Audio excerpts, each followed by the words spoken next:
ይህ የመክሊት ወንጌላዊት ቤተክርስቲያን የወንጌል አገልግሎት ነው። ይህን ዩቲዩብ ሼር፣ ሰብስክራይብ እና ላይክ በማድረግ በመክሊታችሁ እንድታተርፉ የመክሊት ወንጌላዊት ቤተክርስቲያን ትጋብዛችኋለች። እንደ ጌታ ፈቃድና ሐሳብ በዚህኛው የትምህርት መርሃ ግብራችን ስለ መጨረሻው ዘመን የምንማር ሲሆን በዛሬው ዕለት የምንለቅላችሁ ፕሮግራም ስለ መጨረሻው ዘመን እግዚአብሔር በመጨረሻው ዘመን ያለውን ዓላማ በሚመለከት ይሆናል። ይህንንም በቤተ ክርስቲያናችን የተካፈልነውን ፕሮግራም በኦንላይን ሼር እናደርግላችኋለን። በጸሎታችሁ ታግዙን ዘንድ በጌታ ፍቅር እየጋበዝን ፕሮግራሙን ወይም ደግሞ መልእክቱን እንድትሰሙት እንጋብዛችኋለን። እግዚአብሔር አምላክ ይባርካችሁ። ሰላም ሁኑ። ዛሬው ትምህርታችን እንሄዳለን። እንግዲህ ዛሬ እንማራለን ብለን ያሰብነው የመጨረሻው ዘመን ትምህርት ነው።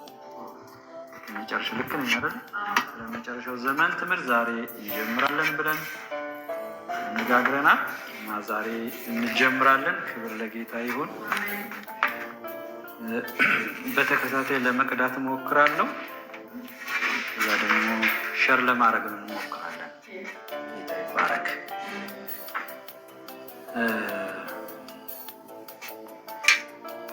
ሙሴ እስራኤልን እየመራ መጥቶ ብዙ ከተጓዙ በኋላ ወደ መጨረሻ አካባቢ የሚናገራቸው ነገሮች በጣም የሚገርሙ ነገሮች እና ዘዳግም ምዕራፍ 32 ላይ የሙሴ መዝሙር ይላል።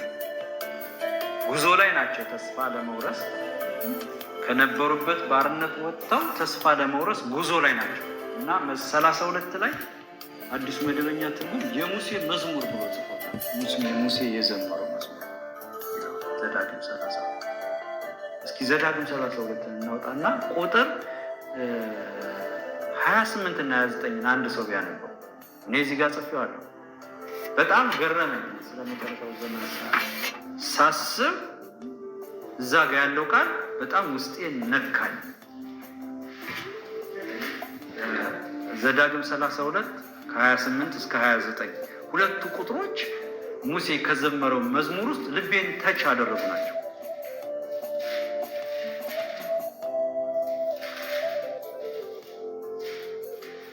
እንደዚህ ነው የሚለው፣ ምክር ያጡ ሕዝብ ናቸው፣ ማስተዋልም የላቸውም።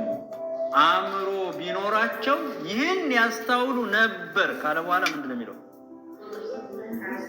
28 እና 9 ፍጻሜያቸውን ያስቡ ነበር። ምናቸው? ፍጻሜያቸው። ሰው ፍጻሜውን ነው ማሰብ ያለበት። አሁን ያለንበት ነገር መንግስተ ሰማይን መውረስ አይደለም። ገና ነን እኮ አይደል እንዴ? ገና ብዙ ጉዞ ይቀረናል። እስራኤል እዚህ ጉዞ ላይ ሆኖ መካሪ ቢኖራቸው ኖሮ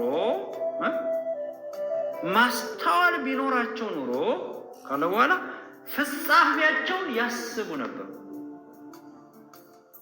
ሰው ፍጻሜውን ነው ማሰብ ያለበት።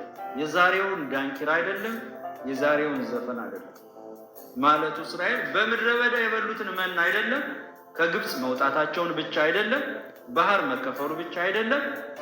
ሰው ማሰብ ያለበት ዴስቲኒውን ነው ማሰብ ያለበት ነው የሚለው እና ስለ መጨረሻው ዘመን ሳስብ ይሄ ቃል በጣም ልቤ ነው። ሰው ፍጻሜውን ነው ማሰብ ያለበት። ፍጻሜውን ነው ማሰብ፣ መጨረሻውን ነው ማሰብ ያለበት። እንደ ፍጻሜ ያለ ድንቅ ነገር የለም። ጅማሬ ገና ሆፕ ነው፣ ተስፋ ነው። መድረሻችን ካላወቅ ነው። ብዙ ጊዜ አሁን ብዙ የሃይማኖት ድርጅቶች መሪ ሆነው ትልልቅ የሚባሉ በተለያዩ የሃይማኖት መሪዎች በየራሳቸው በሚሰጧቸው ማዕረግ የሚጠሯቸው ሰዎች ፍጻሜያቸውን አያውቁም። አይደንቃችሁ? እንዴት ነው መንግስተ ሰማይ ትገባለህ ወይ ሲባል ወይ እግዚአብሔር ያውቃል ይላል፣ ወይ አላህ ያውቃል ይላል፣ ወይ ሌላ እምነት ድርጅት ደግሞ እንደዛ ነው የሚለው። ፍጻሜውን ምን አያደርግም? አያውቅም። ከማወቅ በላይ ደግሞ ፍጻሜያችሁን አስቡ ነው የሚለው ሙሴ። አስቡ። መድረስ እችላለሁ ወይ ብላችሁ ማሰብ አለባችሁ። እግዚአብሔር አምላክ ይርዳን። ፍጻሜያችንን እንድናስብ ግባችንን እንድናስብ። ግቡን ያሰበ ሰው ይደርሳል። ምክንያቱም ለግቡ ነው የሚጓዘው። እና ዛሬ እንድንማር የፈለኩት ሐሳብ ምንድነው? ለምንድነው የመጨረሻው ዘመን ትምህርት የምንማረው ነው? መጀመሪያ የምንማርበትን ኬዝ ማወቅ አለብናል። ዝም ብለን ለመገረም፣ ለመደመም፣ ለመደነቅ ሳይሆን በነገራችን ላይ የመጨረሻው ዘመን ትምህርት የሌላውን ሰው አሰጣጥ ሰው የየራሱ አሰጣጥ አለው። እኔ ከዘፍጥረት ጀምሬ ነው ማስተምረው። ከዘፍጥረት ጀምሮ አለ የመጨረሻው ዘመን ትምህርት። የመጨረሻው ዘመን ትምህርት ማለት የእግዚአብሔር መንግስት ትምህርት ማለት ነው። የእግዚአብሔር መንግስት ከዘፍጥረት ጀምራ ነው ያለው እና በጣም ሰፊ ነው። ራእይ ላይ ብቻ ገብተን እንደዚህ ሆና ብለን እንጨርሳለን። የመጨረሻው ዘመን ማለት የእግዚአብሔር መንግስት የምትቆምበት ዳንኤል የተናገረው በተራሮች ራስ ላይ ቁጭ የምትለው ሁሉን ፈጭታ የምትቀመጠው እሷን ነው። እሷ መንግስት ከዘፍጥረት ጀምሮ ነው እግዚአብሔር መንግስቱን ለማደራጀት እያሰበ እየታገለ ያለው ከሰው ጋር እና ከዛ ጀምረን ያለውን ነገር እንድናይ እፈልጋለሁ። ስለዚህ ለምንድን ነው ታዲያ ሰው የመጨረሻውን ዘመን ትምህርት ማጥናት አለበት? ቤተክርስቲያን ማስተማር አለባት ብዬ በግሌ አምናለሁ። ክርስቲያን ሲሆን ሰው ደህንነት ብቻ አይደለም መማር ያለበት፣ ደቀ መዝሙር ብቻ አይደለም መማር ያለበት፣ አገልግሎት የተጣለ እንዳይሆን አገልግሎት ብቻ አይደለም መማር ያለበት፣ የተጣለ እንዳይሆን ከአገልግሎት በኋላ ስላለው ስለ አክሊል መማር አለበት፣ ስለ መግቢያው መማር አለበት፣ ስለ ዴስቲኒው መማር አለበት። ለምንድን ነው መማር ያለብን? የመጨረሻው ዘመን ስለ እግዚአብሔር መንግስት ነው የሚያወራ። የእግዚአብሔር ዓላማና ግብ ስለሆነ የእግዚአብሔር ዓላማና ግብ መጽሐፍ ቢጻፍ ቢተነተን ሁሉ ነገር ቢሆን የእግዚአብሔር አንድ ነገርና ዓላማ ነው። ግቡ መጨረሻው ዓለምን በክርስቶስ እሱ ነው። ስለዚህ የእግዚአብሔር ግብ ስለሆነ የመጨረሻው ዘመን ትምህርት መማር አለበት ሰው። እሱን ሳይማርና ሳያውቅ ቤተክርስቲያን ቢመላለስ ምንም ፋይዳ የለው። ስለዚህ የመጨረሻው ዘመን ትምህርት አብያተ ክርስቲያን በአጽንኦት ለህዝባቸው ማስተማር አለባቸው ብዬ በግሌ አምናለሁ። እንደ አማኝ ደግሞ ማመን አለብን አይደል? ለምን ደግመንም በለው የእግዚአብሔር ምን ስለሆነ ዓላማና ግብ ስለሆነ ያንን መግቢያችን ስለሆነ እግዚአብሔር እሱን እያሰበ ስለሆነ ይሄን ሁሉ እያደረገ ያለው እኮ መጨረሻውን ዘመን እያደረገ ያለው። ስለዚህ የእግዚአብሔር ዓላማና ግብ እሱ ስለሆነ እሱን ለመረዳት የመጨረሻው ዘመን ትምህርት መማር ካለብን መማር አለብን። ክብር ለእግዚአብሔር ይሁን። ደሞዛችን እያሰብን ስራችን እንደምንሰራ ማለት ነው። ሰው ስራ ሲቀጠር የሆነ ቦታ ሁልጊዜ ኮንትራት የምወስድበት ነበር የልብስ ስፌት። ክረምት አጫዎቻችን እንደሆነ አላውቅም። የትምህርት ቤቶችን ዩኒፎርም ጫረትና የሁሉን ተማሪ አንድ ጊዜ ወስዳለሁ እና ሰፊዎችን ይዤ እዛ ትምህርት ቤት ወይንም የሆነ ድርጅት ግቢ ውስጥ ቁጭ ብለን እንሰፋለን እና አንድ በጣም የሚወደኝ ሰው ይመጣና አየህ አንድ ጉርድ ስትሰፋ በ6 ብር ነበር ኮንትራት ለአንድ ጉርድ የልጆች ጉርድ ቀሚስ አንድ ጉርድ ስትወርቅ 6 ብር እያልክ ነው አይደል አለች። ከዛ ደግሞ ትደማምረውና ደግሞ ይሄን ያህል ብር አገኛለሁ።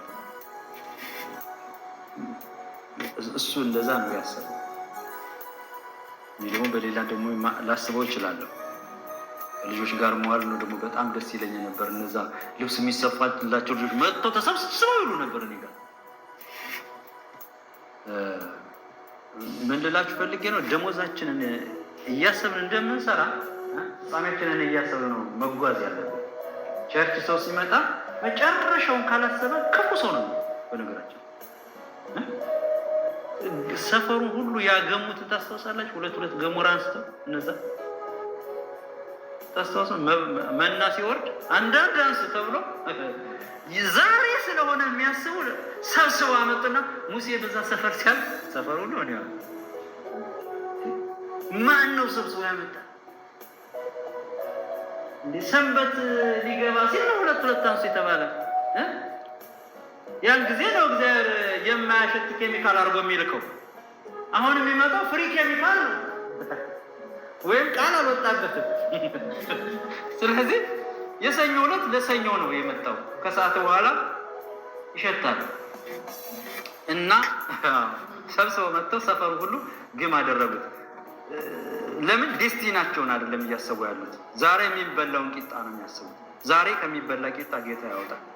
መጨረሻችን ማሰባት፣ መድረሻችን ማሰባት እና ሙሴ ይቅርታ እያላቸው ያለ ምንድን ነው?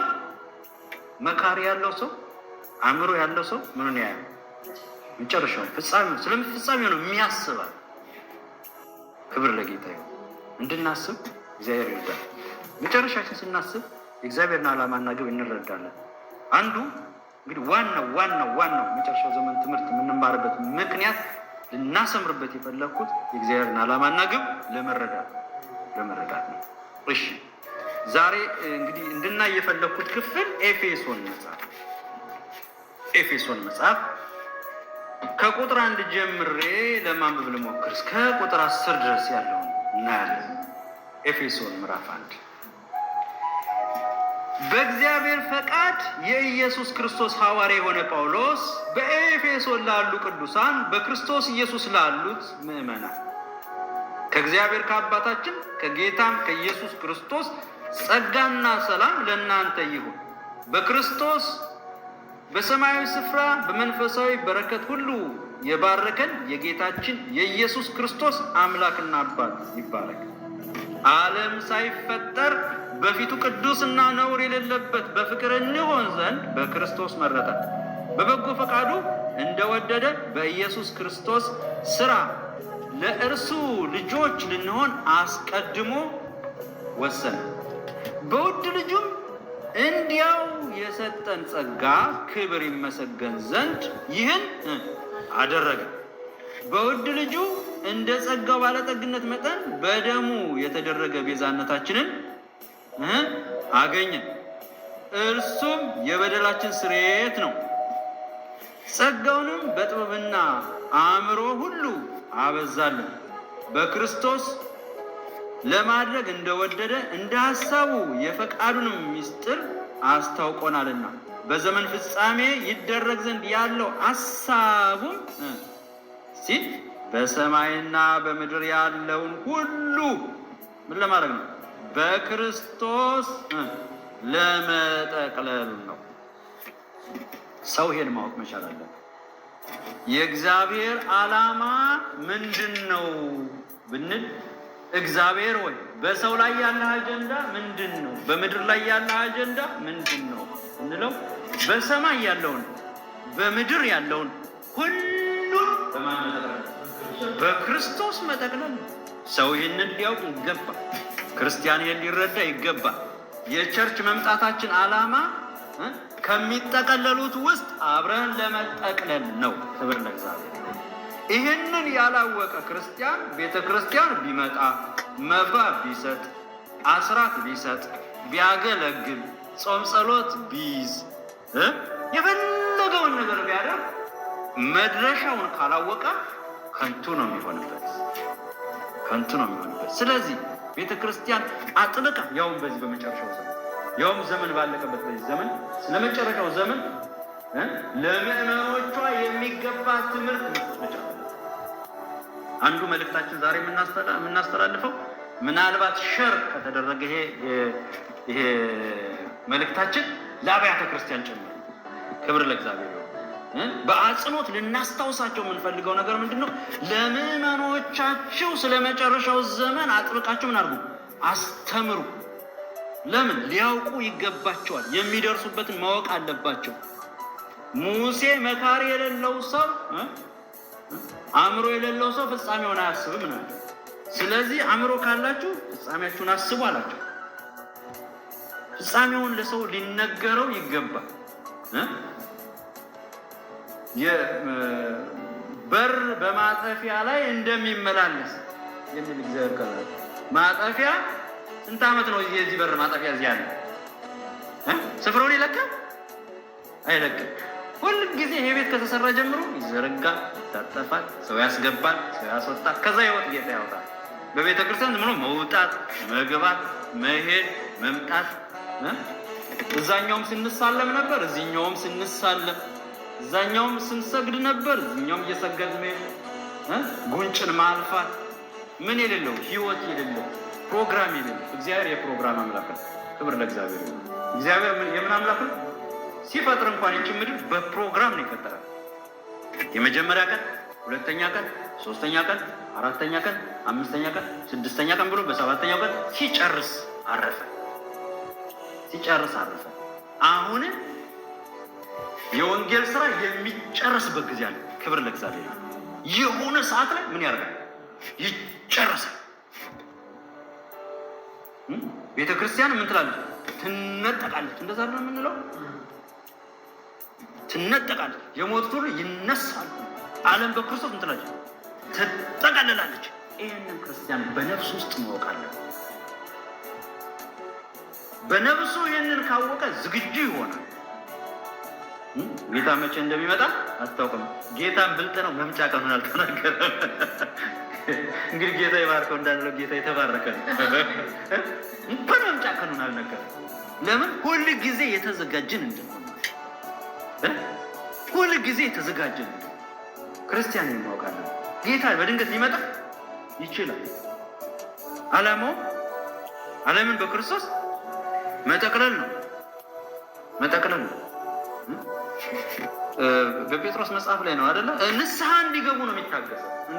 እንደው እንትናና እንትና እንዲመለሱ መጽሐፍ ቅዱስን ጥለው ድራፍት ቤት ስለሄዱ እንዲህም አቤት ጌታ ፍቅር እኮ እንዲመለሱ። ምናልባት አሁን የሚሰሙ ሰዎች ቢኖሩ ይህን መልዕክት የሚሰሙን ቢኖሩ እነሱ እንዲመለሱ ነው አይደል? ምን ያለው እየጠበቃቸው ነው። ያ የጠፋው ልጅ እስከሚመለስ አባቱ አገርም ቤትም አልቀየረም ነበር። የሚገርም አባቱ ቤትና መንደር ቢቀይሩ ነው የት አባቱ ይገባ ነበር? የት ይገባ ነበር? አባቱ ቦታም አልቀየረ ቤትም አልቀየረ። እያሰበው ጠዋትና ማታ የልጁን ፎቶ ግድግዳ ላይ ሰቅሎ ይጠብቃል። እሱ ደግሞ ገንዘብ ያባክናል። እያባከኑ ያሉ በጊዜ ምን ይሆኑ? እስኪ ይመለሱ። ዓለም በክርስቶስ ምን ልትል ነው? አዎ፣ ስለ ብዙዎች ንስሐ ጌታ ይዘገያል። ቢዘገይም ግን ምን ያደርጋል? ይመጣል። ክርስትና ደግሞ ይህንን ያስተምራል። ያን ወንድማችን አግኝቼው ነበር ሲማማ እና ኢሳ ለመሲህ ይመጣል አልኩት። በትክክል ይመጣል፣ ያድናል። አዎ የተከተሉት ሁሉ ይድናሉ። እና ታዲያ አንተ ለምን አትከተለው? ከሱ በኋላ መሐመድ ስለመጣ ስለ መሐመድ እኮ መጽሐፍ ቅዱስ አይናገርም። ስለ ኢሳ ግን ብዙ ማረጋገጫ አለ። ቁርአን ይናገራል። የሚበልጥ ኢሳ ነው። ስለዚህ እሱ ተከተለ። ጌታ የተባረከ እና ሌላ የዲስከሽን ጊዜ ይኖረናል። አልጨረስንም። ጌታ ይረዳዋል። ጌታ ይባረክ። ስለዚህ ወገኖች የእግዚአብሔርን ዓላማና ግብ ለማወቅ ሰው ስለመጨረሻው ዘመን ምን ማለት አለበት? መማር አለበት። እንግዲህ እግዚአብሔር ስለመጨረሻው ዘመን እዚህ ጋር ሲናገር ዓለምን በክርስቶስ ለመጠቅለል ነው ሲል ዝም ብሎ ነው እንዴ? ዝም ብሎ ነው እንዴ? የሆነ ነገር አድርጓል አይደለም? ምን አደረገ? አሳውቆናል። አሳውቆናል እኮ ጌታ ሚስጥር አላደረገም። አሳውቆናል። እና አስቀድሞ ለዚህ ለዓለም ጥቅለላ እኔና እናንተ መረጠ። እስኪ መረጠ በፕሮግራም ውስጥ አለን። ጌታ የተባረከ በሚጠቀለለው መንግስት ፕሮግራም ውስጥ አለ። ቁጥር 4 ምንድን ነው የሚለው? ዓለም ሳይፈጠር በፊቱ ቅዱሳንና ነውር የሌለበት በፍቅር እንሆን ዘንድ በክርስቶስ ምን አደረገን? መረጠን። ምርጫ ደርሶናል። ጥሪ ደርሶናል። ክብር ለእግዚአብሔር ይሁን። እግዚአብሔር ዓለምን በክርስቶስ መጠቅለል ሲያስብ በክርስቶስ የመረጣቸው ሰዎች ነበሩ። ከተመረጡት መካከል ነው። እንደተመረጠ እንመላለስ። በክርስቶስ ምን አድርጎናል? መርጦናል። ምን አይነት እንድንሆን? ቅዱሳን እንድንሆንለት፣ ለመንግስቱ የተዘጋጀን እንድንሆንለት። እንድንለይለት ምንም አይንካችሁ። ጌታ የተባረከ ከሚነካካ ነገር ጌታ ይጠብቃችሁ። እስራኤልን እግዚአብሔር አስቀድሞ ምን አለ? በራችሁን ዝጉና ይህንን በግብሉት ካለ በኋላ እርሾውን ደግሞ ምን አለ? የመጨረሻው ዘመን ትምህርት ሰው ካልተማረ መቀደስ አይችልም። ቅዱሳን እንሆን ዘንድ የእሱ ብቻ እንሆን ዘንድ እግዚአብሔር የእሱ ብቻ አድርገን የእሱ ብቻ አድርገን ምንም አይግዛችሁ። ክብር ለእግዚአብሔር ይሁን። የእሱ ብቻ የሆኑት ዓለም ስትጠቃለል ከክርስቶስ ጋር ምን ይላሉ? ይሆናሉ። የመንግስቱ አባል ይሆናሉ። ቤተክርስቲያን ታዲያ ይህን ማስተማር የለባትም? አለባት። እግዚአብሔር ዓለምን በክርስቶስ ለመጠቅለል አስቧል። በክርስቶስ ሲጠቀልል ደግሞ የከበረውን የሰው ልጅ መርጦታል። በማን? በልጁ በክርስቶስ መርጦታል። በመሐመድ ነው ለሚሰሙን፣ በማርያም ነው፣ በሚካኤል ነው፣ በባሆላ ነው፣ በቡድሂስት ነው፣ በክርስቶስ ነው። በክርስቶስ ዓለም በክርስቶስ ትጠቀልላለች። ጠቅላዩ ኢየሱስ ደግሞ መራጩ ነው። ከሌና ከሌ ይለዋል። ወይም ደግሞ ተከታዮቹ በሙሉ ምን ያሉ ናቸው? የተመረጡ ነው። የተመረጡ ዓለም በክርስቶስ ምን ልትል ነው? ልትጠቀለል ነው። ይቺ ምድር እንደምትጠፋ ሳይንሱም ይናገራል። ስለ ኢቮሉሽን ከብዙ ጊዜ በፊት ያነበብኩት መጽሐፍ ይቺ ዓለም እንዴት እንደተፈጠረ ሲናገር ፀሐይ ፈነዳችና የሆነ ስብርባሪዎች ፕላኔት ሆኑ። ይሄ ቢግ ባንክ ነው ምንድን ነው? ከዛስ በኋላ ተመልከቱ፣ ከፈነዳዱት መካከል ፎርማል ሆና የተመረጠች እንዴት ሆኖ ሊሆን ይችላል? ምንም ሊሆን አይችልም። ነፋስ ያላት፣ አየር ያላት፣ ውሃ ያላት፣ ነፍስ ያለባት፣ ዛፍ ያለባት፣ አንዱ የሚበላ አንዱ የሚበላ፣ ጥርስ የተካከለ ሰው ስንስቅ እንኳን መንጋጋው ልጅ ጋር ቢያደርገው ጊዜ መንጋጋ ወደ ውስጥ ነው አይደል? ለመሳቅ አይሆንም። ዲዛይን አድርጎ ፈጠረ። ክብር ለእግዚአብሔር። ስለዚህ ይቺ የተፈጠረች ምድር የሆነ ጊዜ ደግሞ ምን ትላለች? ትጠቀልላለች። በማ? በልጁ በክርስቶስ። ለዚህ ሰዎችን ምን መርጧቸዋል? የተመረጡ ምን እንዲሆኑ? ቅዱሳን እንዲሆኑ። ክብር ለእግዚአብሔር። እግዚአብሔር በቃሉ ይቀድሰን፣ በህይወት ይቀድሰን፣ በንግግር ይቀድሰን፣ በልባችን ይቀድሰን። ክብር ለእግዚአብሔር። ቅዱሳንና ከነውር የራቁ ነውር ታውቃላችሁ? በጣም ሼም የሆነ ነገር። አንዳንድ ጊዜ ክርስቲያን ነው ግን ሼም የሞላበት ህይወት አለ። ሼም የሚያሳፍር ከሚያሳፍር ህይወት እግዚአብሔር ያውጣል። ሙሽራይቱ ቤተክርስቲያን ፊቷ ያልተጨማደደ ይላታል መጽሐፍ ቅዱስ። እንደዛ እንድትሆን ነው የሚፈልግ። እንኳን የክርስቶስ ሙሽራ የሰው ሙሽራ እንኳን ተጣጥባ ተኳኩላ ነው የምትጠብቅ አይደል እንዴ? አምሮባት ቬሎዋን ለብሳ አጃቢዎቿ በዙሪያ ሆኖ ክፉ አይንካሽ ብለው እየጠበቋት ፊቷ ላይ የሆነ ነገር ካለ ብድግ እያደረጉ አይደል እንዴ? እና ታዲያ ቤተክርስቲያን ያለ ነውር ልትጠብቅ። ለዚህ ደግሞ ቤተክርስቲያን ኃላፊነት አለባት። ለምዕመኖቿ ያለ ነውር ሁኑ ብሎ የማስተማር ኃላፊነት አለባት። እግዚአብሔር ዓለምን በክርስቶስ መጠቅለል ሲያስብ የመረጣቸው ሰዎች አሉ። በክርስቶስ የመረጣቸው እነሱም ቅዱስ እንዲሆኑለት፣ ሌላ ያለ ነውር እንዲሆኑለት። ቀጥሎ ምን ይላል? በፍቅር ዓለም ሳይፈጠር በፊቱ ቅዱሳንና ነውር የሌለበት በፍቅር እንሆን ዘንድ። ጆሮ ያለው ይስማ። በፍቅር የሆኑት በክርስቶስ ተመርጠዋል። ፍቅር የሌላቸውን እግዚአብሔር አያውቃቸውም። በጸብ የተሞሉትን እግዚአብሔር አያውቃቸውም። በጥላቻ ያሉትን እግዚአብሔር አያውቃቸውም። የመንግስቱ አባልም አይደሉም። መግቢያም የላቸውም። ከዚህ በፊት ስለ ቤተ ክርስቲያን ስንማር ቤተ ክርስቲያን ያላቸው ደቀ መዛሙርት ተሰብስበው ነው እንዴ? ዝም ብሎ ጉባኤ ሁሉ ቤተ ክርስቲያን ይባላል እንዴ? ሳይመሽ መስተካከል አስፈላጊ እኮ ነው። እግዚአብሔር አምላክ ይርዳል። በፍቅር የፍቅር ሰዎች አሉ። እኛ የፍቅር ምንድነው? ልጆች ነን አይደል? ፍቅር በዚህ አለ። ልጁን በመስጠት ተገልጧል የሚለን አይደል? በክርስቶስ ሲመርጠን ያለ ነውር፣ በክርስቶስ ሲመርጠን ቅዱሳን፣ በክርስቶስ ሲመርጠን በፍቅር በመዋደድ እንድንሆን የፍቅር ፕሮግራም አዘጋጁልን እባካችሁ። አብሮ ምሳ መብላት ቅዱሳን አብሮ ይቆርሱ ነበር እኮ አይደለም እንዴ? ጌታ ይረዳናል። ሰዎችን ሁሉ ጋብዘናቸው ከኛ ፍቅር ተካፈሉ። ጌታ የተባረከ። ስለዚህ እግዚአብሔር ምን አደረገ? ዓለምን በክርስቶስ ለመጠቅለል ሲያስብ በክርስቶስ ሰዎችን መርጠዋል። እኛ ምርጦቹ ነን። ምርጥ ነኝ በሉ።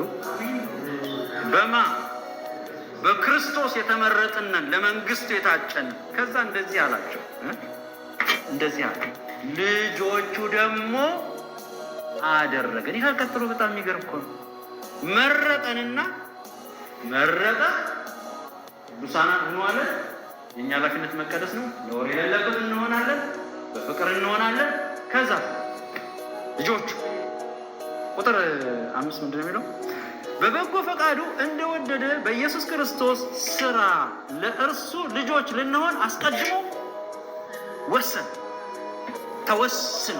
አያችሁ፣ እግዚአብሔር የውሳኔ አምላክ ወስኗል። ምን ብለው? እነዚህ ነውር የሌለባቸው በፍቅር የሆኑ በክርስቶስ የተመረጡ ልጆቼ ናቸው። በማን ተወለዱ? በልጁ በክርስቶስ የተወለዱ። ለምንድን ነው ይህን እግዚአብሔር የሚያደርገው? ዓለምን በክርስቶስ መጠቅለል አስቧላ። የእግዚአብሔር መንግስት በምድር ላይ ልትሆን ኢየሱስ ክርስቶስን በዙፋኑ ሊቀመጥ ሰዎች ክርስቶስን ሊያመልኩት ነው። ለዛ እኛ ምኖቹ ነን? ልጆቹ ነን። ልጆቹ ነን። በመስቀል ላይ የተወለድ ልጆቹ ነን። የዳን ልጆቹ ነን። የባህሪው ተካፋዮች ነን። ከእሱ ጋር የምንሰራ ነን። ያ ብቻ ነው እንዴ? ልጆች ከሆን ደግሞ ወራሾች ነን ይለናል የሮሜ ጸሐፊ ሲያስተካክልልን። ልጅ ያልሆነ ምን አይልም? አይወርስም። ይሄ እኮ ነው ደግሞ የክርስትና ልጅነት።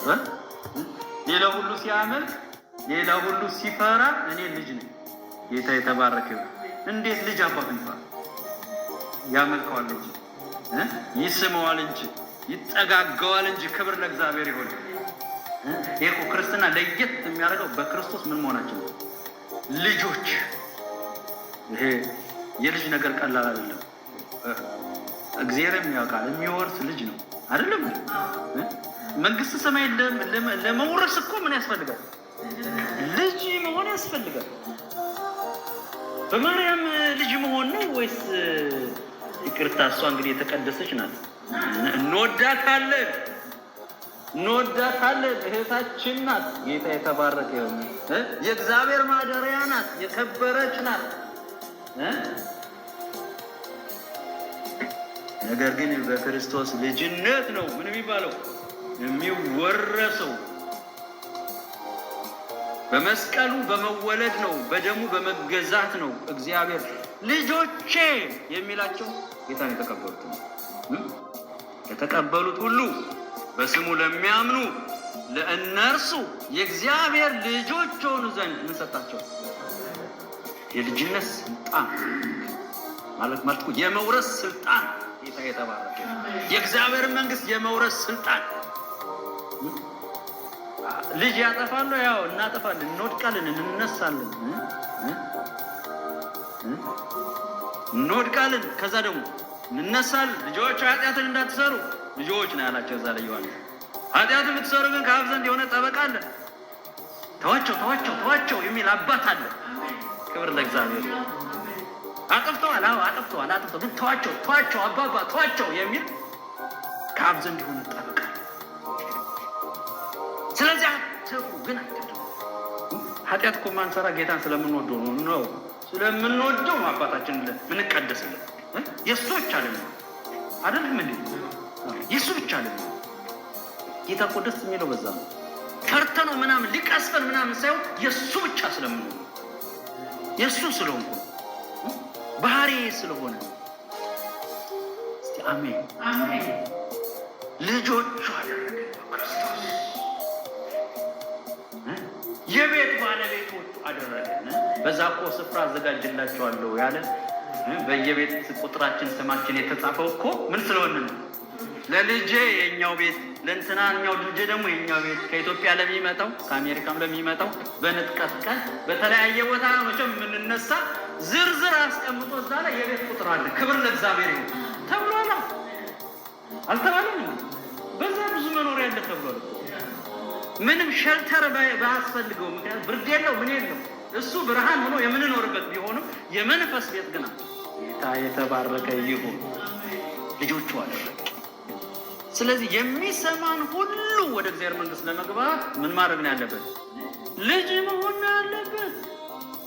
ልጅ መሆን ነው ያለበት። ልጅ ደግሞ ይቀደሳል አባቱን ስለሚያውቅ ከነውር ይርቃል። እኔ እኮ የእነንትና ልጅ ነኝ ይላል። እንዴ ድሮ አባታችን እንዳታሰድቡኝ ስሜን እዚህ ከተማ እንዳታስጠሩ፣ ስለ አባታችን ስንል ሰው እናከብራለን አይደል እንዴ? እስቲ ስለ ጌታ አክብሩ በሉ እስቲ። ስለ ጌታ በመልካም እንኑር። የማይገባ ቦታ ላይ አንኑር። ጃምቦ ቢራ ይዞ የጌታ ላይ አይባልም። ማስከበር ነገር ሰካራም ልጅ የለውም ጌታ። ከዛ እግዚአብሔር ይጠብቀን። ገብቷችኋል? ዝም ብሎ የሚናገር እንደፈለገ የሚናገር እንደፈለገ የሚሳደብ የሚያሳፍር ነውር ማለት የሚያሳፍር ነገር ነው አይደል? ከሚያሳፍር ህይወት እግዚአብሔር ይጠብቀን። ትውልዱ አሳፋሪ ነው። አንዳንዴ ጠፋር ነገር ይርዳን። አሜን። ይርዳን። እናንተ ወራሾች ሆይ ይርዳን። ልጆች ሆይ ይርዳን። ይርዳን። ወራሽ ነው። መልካችን ሌላ ነው። ባህሪያችን ሌላ ነው። እስቲ አሜን በሉ እባክህ። እኛ ሌላ ነን። ወራሾች ነን። ቤት አለን፣ ስፍራ አለን።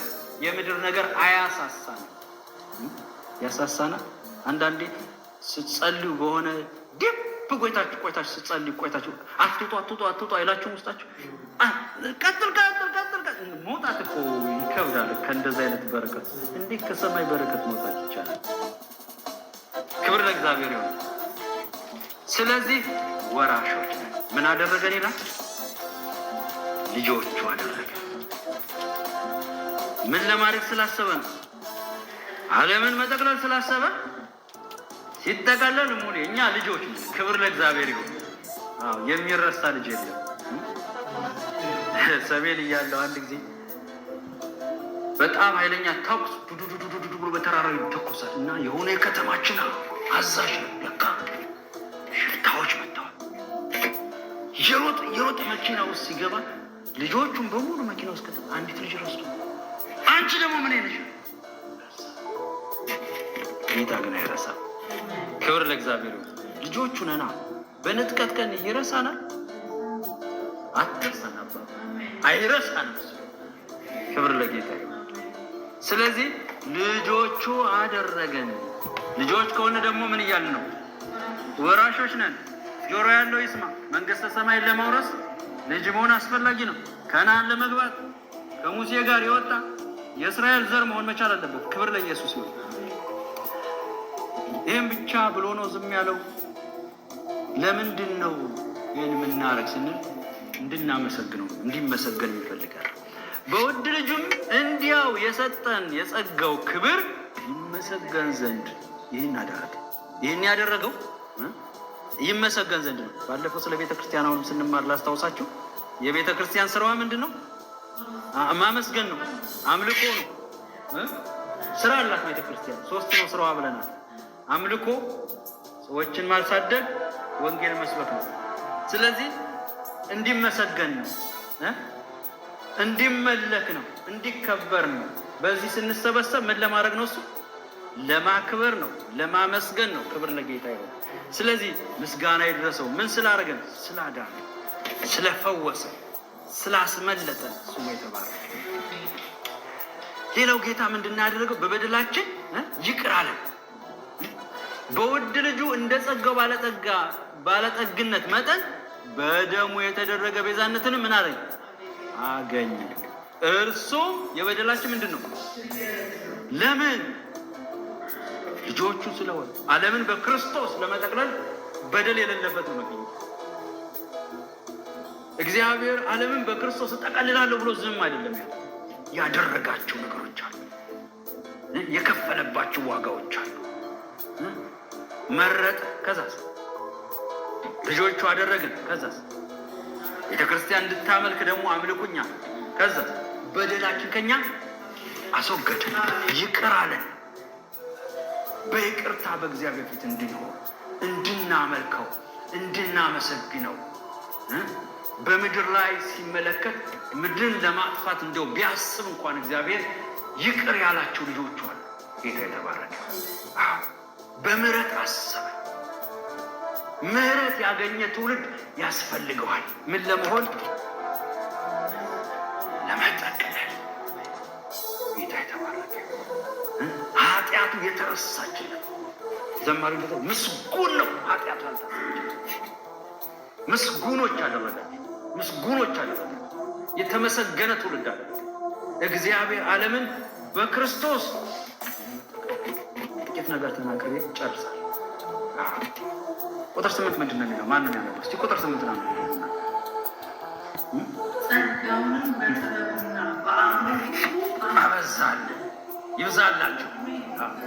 ዓለምን በክርስቶስ ለመጠቅለል ያሰበው እግዚአብሔር እንግዲህ ይሄ ሁሉ እኮ የሚሆነው ዓለም ሳይፈጠር ዓለም ሳይፈጠር ቁጭ ብሎ እግዚአብሔር ዲዛይን ያደረገው ነው።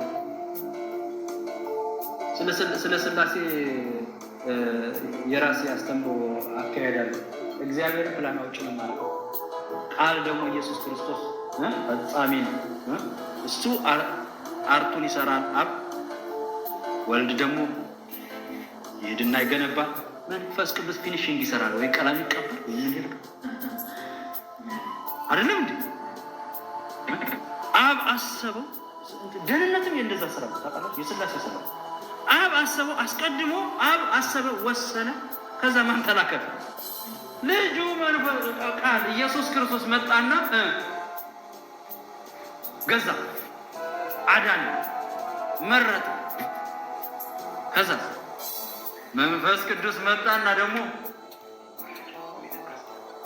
ደህንነትም የሥላሴ ስራ፣ ዓለም የሥላሴ ስራ። ክብር ለእግዚአብሔር። አንድ የሆነውን አምላክ በትሪኒቲ አምሳል ሆኖ አገኘ ነው። ክብር ለኢየሱስ ይሁን። እንዴት እንረዳዋለን? ባንረዳውም እንረዳዋለን። መንፈስ ቅዱስ ከኛ ጋር ስለሆነ ጌታ የተባረከ። ምን አበዛልን የሚለው? ጸጋን አበዛልን። ጸጋንና ጥበብን ምን አደረገልን? አበዛልን። አንዳንዱ ነገር በጸጋ ካልሆነ በዚህ መጨረሻ ዘመን መኖር አይቻልም። እንድንቀደስ ጸጋን አበዛልን። እንድንለይ ነውሩን እንድንንቅ ጸጋን አበዛልን። በልጅነታችን ጸንተን እንድንኖር ጸጋን አበዛልን። እንድናመልከው እንድናገለግለው ጸጋን አበዛልን። በምን? በአእምሯችን። ክብር ለጌታ። ጸጋ ይብዛላችሁ። ሐዋርያው ጳውሎስ ሲጽፍ ጸጋ ይብዛላችሁ እኔ እወደዋለሁ። ሰዎች ላይ ያስተውሉ ይችላል። ሲጀምር ጸጋና ሰላም ለእናንተ ይሁን። እንደው ከዚህ በላይ በረከት እኮ የለም። እሰይ ጸጋ ይብዛል። ምን የሚል ለእግዚአብሔር የሚያስነው ጸጋ፣ ልጅነትን ጠብቆ የሚያስነው ጸጋ። ቤተ ክርስቲያን ይህንን ማስተማር አለባት። ጸጋን አበዛለን፣ ያብዛለን። ይሄ ሊጸለይ የሚገባው ጸሎት፣ እሱን የመጠበቅ ጸጋ። ብዙ እኮ የምንሄድበት ቦታ ነው አይደለም። ነገር ግን አእምሯችን ላይ ጸጋና ጥበብ በዛል። ጌታን የማገልገል የማምለክ ሁልጊዜ እሱን የማሰብ ይሁንላችሁ ወገኖች። እዛ በዛል። ምን እንዳልሆነበት ነው እንዳልባክንበት። እነዚህ የተመረጡ ትውልዶች መባከን የለባቸው። ስለዚህ ምን ላድርግ አለ? አእምሯቸው ላይ የሆነ ነገር ማስቀመጥ ነው። ጥበብና ጸጋ ቢገባንም ባይገባንም የእግዚአብሔር ጥበብና ጸጋ ነው። ኢሳይያስ ምዕራፍ 11 እኮ ምንድነው ስለ ጌታ ሲናገር ምንድነው? ራስን የመግዛት መንፈስ፣ የጥበብ መንፈስ አይደል የሚለው እንዴ? መንፈስ ቅዱስ እኮ እኛ ጋር ሲመጣ ይሁን አልኩ። አንዳንድ ጊዜ ጥበብ ይበዛል፣ ጸጋ ይበዛል። እንዴት ቆም እንላለን? ከምን በአእምሯችሁ ከሰፈ ጸጋ ይበዛል። ቀጥሎ አንድ ነገር ይናገራል። ምንድነው የሚለው? ቁጥር 9 ክብር ለእግዚአብሔር። ጌታ እኛን ለማዳን ያላደረገው ነገር የለም። ምንድነው የሚለው? ክርስቶስ ለማድረግ እንደወደደ ምን አስታውቋቸዋል? የእግዚአብሔር ፈቃድ ምስጢር አውቀዋል። ምንድነው? ዓለም በክርስቶስ እንደሚጠቀም ነግሮናል። ይሄ ምስጢር ነው ለዓለሙ። ማንም ወደዚህ መረዳት አልመጣም። ሳይንሱም አርኪኦሎጂስቱም ምኑም አስትሮሎጂውም ሁሉም ፈላስፋውም ትጠፋለች ከማለቱ በክርስቶስ ትጠቀለላለች። የሺህ ዓመት መንግስትን ከጌታ ባሪያዎች ማን ያውቃል? ኢየሱስ ክርስቶስ ምድር ላይ መጥቶ 1000 ዓመት እንደሚኖር ይሄንን ምስጢር ቅዱሳን ካልሆኑ ማን ያውቃል? 666 እንደሚመጣ መጽሐፍ ቅዱስ ካልሆነ ማን ያውቃል? ዮሐንስ በፍጥሞ ደሴት ሆኖ ካየው ውጭ የሰው ቁጥር አየና ይሄ የሰው ቁጥር ምንድነው ሲባል የአውሬ ቁጥር ብሎ መንፈስ ቅዱስ ከተረጎመለት ከዛሬ 2000 ዓመት በፊት ይሄን ምስጢር ማን ያውቃል? አሁን ዓለም ሁሉ 666 ይሄ ቁጥር ይለፈልፈዋል፣ ይናገረዋል። ይሄን ምስጢር ገለጠለት። ጌታ ይባረክ። ምስጢርን የመግለጥ መንፈስ ይስጣችሁ። የከተማውን ምስጢር ጌታ ይባረክ። አሜን።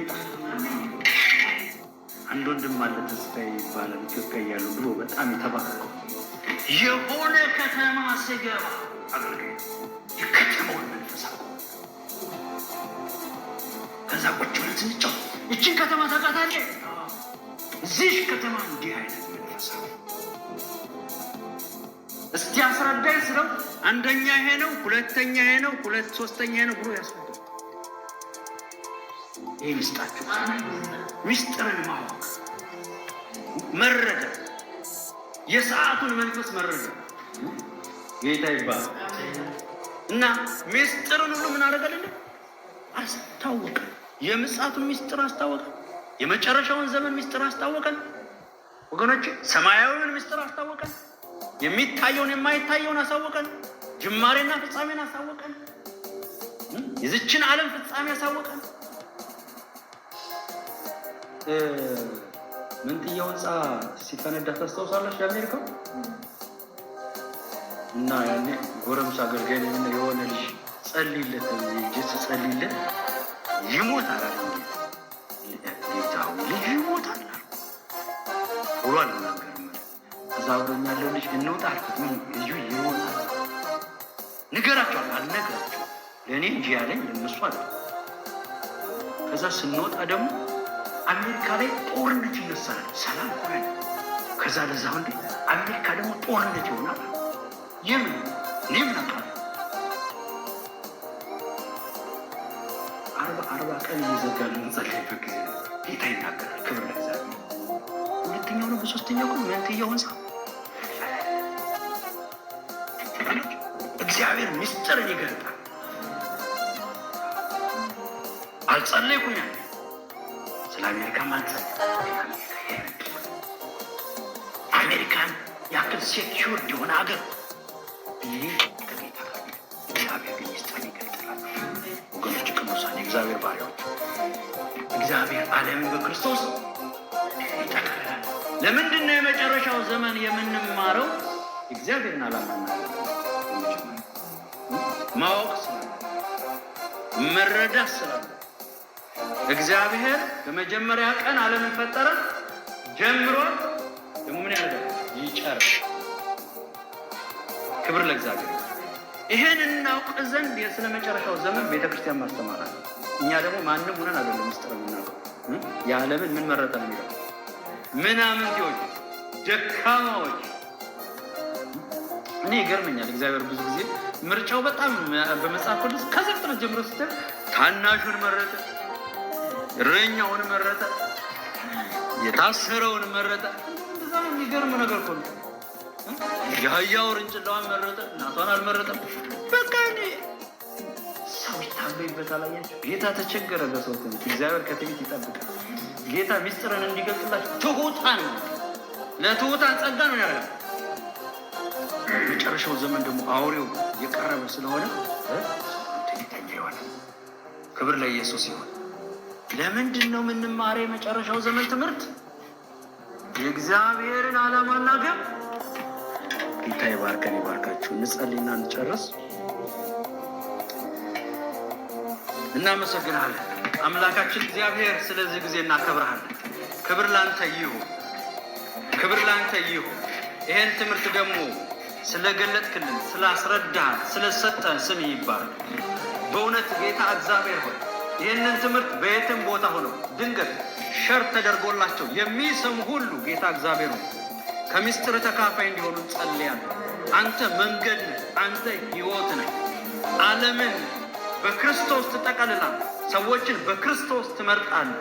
ሰዎችን በክርስቶስ ልጆቹ ታደርጋለህ። ስለዚህ ሰዎች ሁሉ በክርስቶስ ወደ አንተ እንዲመጡ እንድትረዳቸው ይህንን ቃል የሰሙ ሁሉ ንስሐ እንዲገቡ በክርስቶስ ኢየሱስም ጸልይ። የእስራኤል ቅዱስ ስም የተባረከ ይሁን። ረድተህን ደግሞ ይህንን ትምህርት እንድንጨርሰው ውጤታማ እንድንሆን ሰዎች ደግሞ ወደ ጉባኤያችን እንዲመጡ በክርስቶስ ኢየሱስም እንጸልያለን። እግዚአብሔር አምላክ ስለ ሁሉ ተባረክ። የቀረውን ሰዓት ባርክልን። በጌታ በኢየሱስ ስም አሜን።